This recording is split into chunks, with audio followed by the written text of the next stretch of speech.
Vamos a otra cosa. El gobierno emitió una alerta tras el hackeo que sufrió el Servicio Nacional del Consumidor, el SERNAC, el cual se vio afectado por una vulneración a su base de datos hace aproximadamente una semana, interrumpiendo así el funcionamiento de sus sistemas y también servicios en línea. Queremos analizar esta situación. Estamos junto a Pedro Huichalaf, académico del Centro de Investigación en Ciberseguridad de la Universidad Mayor y ex subsecretario también de Telecomunicaciones. Muchísimas gracias, Pedro, por estar con nosotros y bienvenido.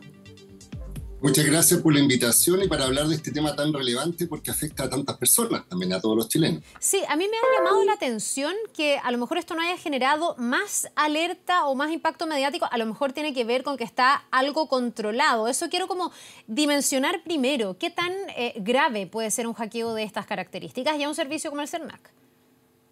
Sí, bueno, primero partamos de la base de la naturaleza del servicio. Como es parte del Estado, tiene una obligación de prestar continuamente, 24/7, digámoslo así, los servicios, y en este caso SERNAC es un organismo indispensable para la defensa de los derechos de los consumidores. Ahora, lo que sucedió es que fue atacado a través de un ransomware que, en términos muy simples, es un programa que secuestra datos. No es que lo distraiga, no es que lo elimine, sino que le pone una contraseña y después cobra un dinero, estos delincuentes, por recuperar la información. El problema que tenemos en este momento es que ya han pasado casi una semana y todavía no está 100% restablecido, y los únicos canales que uno puede tener con el SERNAC es llamadas telefónicas. Eso significa que estamos volviendo atrás, es decir, de tener una plataforma 100% digital. Hoy día, mientras se resuelve el problema, uno solo lo puede hacer a través de teléfono, y además hay dudas respecto a la base de datos en el sentido a la información, a los protocolos, a los seguimientos. Por ejemplo, si una persona tenía un caso ante el SERNAC, ¿qué es lo que está pasando respecto a si esa información está o no? Y me parece, según lo que se ha informado oficial y también un poco extraoficialmente, es que estos programas que encriptó la información también afectó los respaldos, y por tanto es muy complejo porque probablemente si no se hace el pago, que me imagino que no lo va a hacer el Estado porque estaría negociando con delincuentes, perdería la información si no tiene estos respaldos. Pedro, ya quiero ir al tema de los datos, que me parece tremendamente sensible en este y en otros escenarios, pero quisiera entender cómo logran los hackers, si eso está identificado, y cómo funciona en el fondo esto de tomar, secuestrar de alguna manera este sitio. Lo he leído así, como que el sitio está secuestrado hace 5, 6 días, una semana si uno quiere. ¿Cómo logran entrar a servidores que yo me imagino tienen niveles de seguridad, donde debe haber pocas personas que conocen claves que deben ser importantes? ¿Cómo pasa esto? ¿Desde afuera totalmente? Sí, mira, lo que pasa es que no es tan solo el portal de la página web, sino que todos los servicios y los sistemas internos de SERNAC que están siendo afectados. Este tipo de ataques, que como le vuelvo a repetir, se llama ransomware, llegan a través de distintas vías. En algunas circunstancias puede ser un correo electrónico que tiene un archivo infectado y llega a algún usuario que está dentro de la red. Por ejemplo, algún analista o alguna persona que trabaja en SERNAC. Al hacer doble clic se instala, digámoslo así, y en el momento que deciden los delincuentes hacen esta captura de esta información. En otras oportunidades hacen seguir un link. Por ejemplo, alguien se hizo pasar como usuario, le manda una información, en este caso el funcionario habrá hecho clic y eso infecta. Y también se mencionaba que estaban aprovechando una vulnerabilidad de los sistemas operativos y de los programas. Pero en general, tal como tú dices, este tipo de problemas, de tipo de ataque, digámoslo así, hay que estar muy atento, tiene que haber una cultura de ciberseguridad, los funcionarios tienen que saber qué enlace aceptar, cuáles no, dónde hacer clic.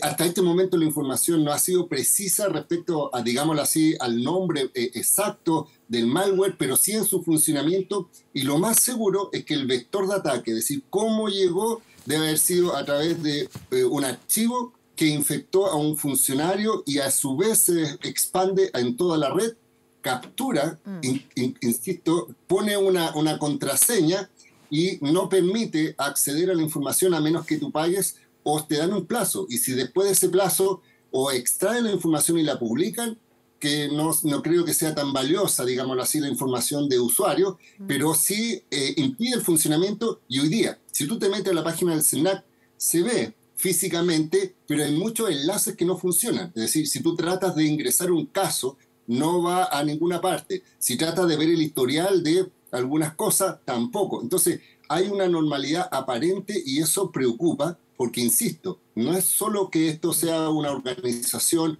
o, por ejemplo, una empresa privada que puede perder información o dinero propio, sino que aquí estamos hablando de un servicio que tiene que prestar, en este caso, continuidad, y al mismo tiempo hay un historial de información que no se sabe hasta este momento si se va a recuperar o se perdió definitivamente.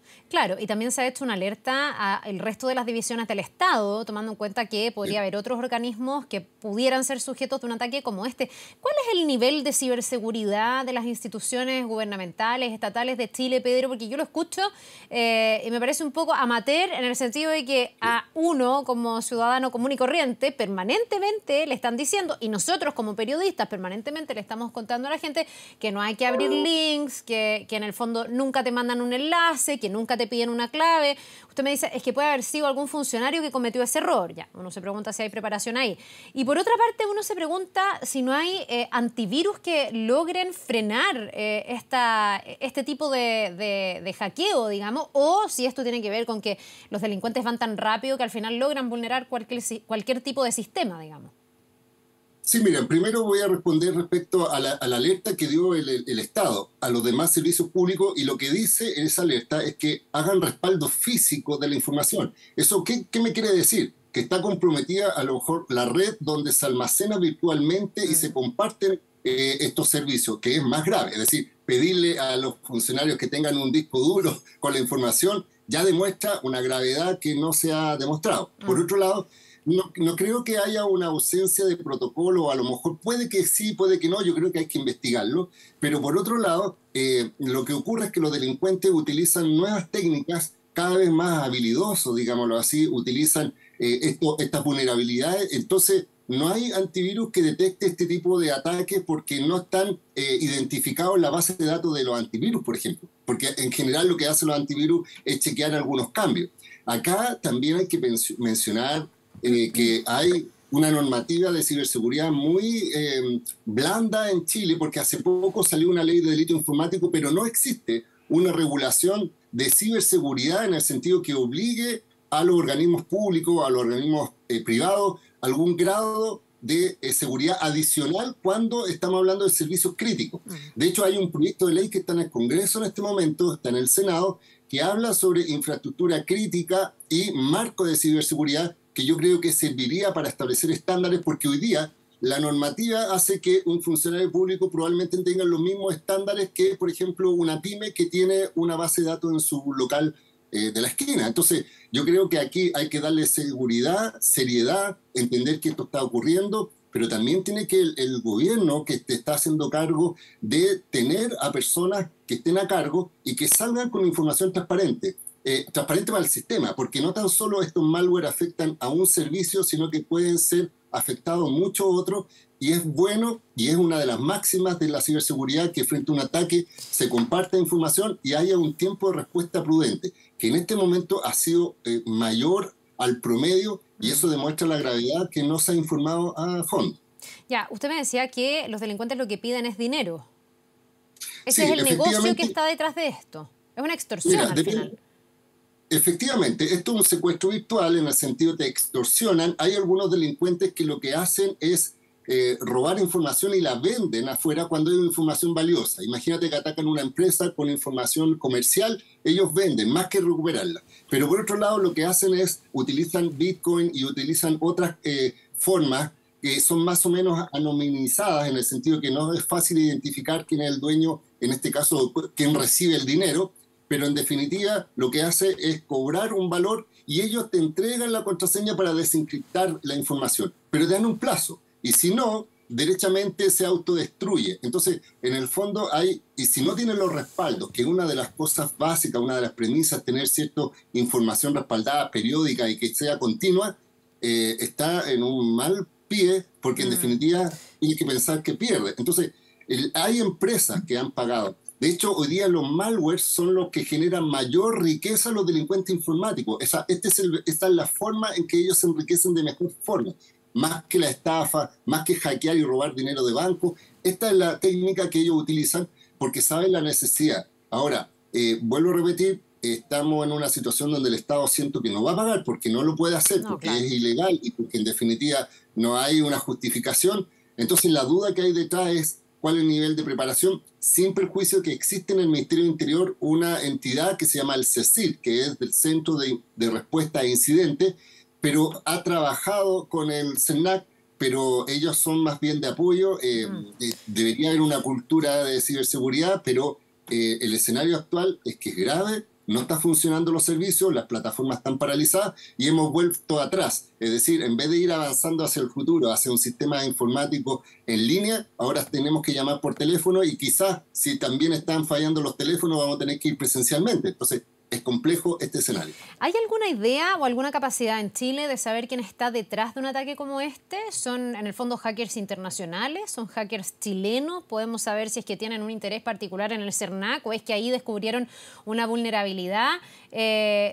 ¿Es posible? Yo no sé, entiendo que esto también está radicado en el Ministerio Público, hay una brigada del cibercrimen en la PDI, pero yo no sé si están las capacidades en Chile de poder detectar efectivamente quiénes están detrás y si alguien llega alguna vez a pagar por este tipo de delitos.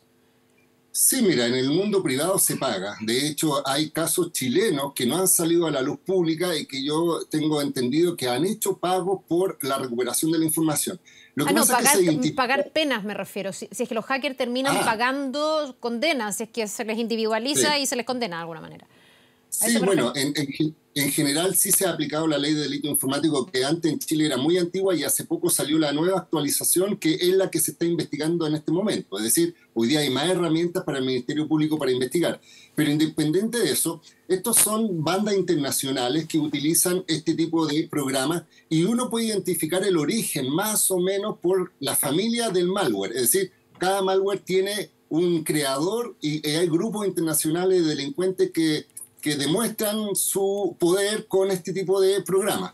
Pero actualmente existen otro problema, porque hay, en este caso, delincuentes que arriendan su software para secuestrar datos a terceros. Entonces yo podría contratar esta plataforma y utilizarla contra una víctima, por ejemplo, contra una organización, y al final no es el delincuente informático que programó, sino que quien lo encomendó. Entonces, es complejo, hay que investigarlo, es posible identificar medianamente, pero obviamente lo más complejo ahora, más que pensar en cómo pagar, quién paga o la Mm. información, es cómo se levanta el sitio, cómo hoy día se operativiza nuevamente los servicios y las personas pueden acceder a que además estamos hablando de un servicio que beneficia y que está a favor de todos los chilenos. Entonces, eso es lo más complejo. Bien, pues le queremos agradecer Pedro Huichalaf, académico del Centro de Investigación en Ciberseguridad de la Universidad Mayor, también ex subsecretario de Telecomunicaciones, por ayudarnos a entender un poquitito más. Esperemos que se pueda restablecer prontamente, pensando también en el resguardo de los datos de los consumidores. Que le vaya bien y que tenga un buen día. Muchas gracias. Hasta luego. Nos vemos.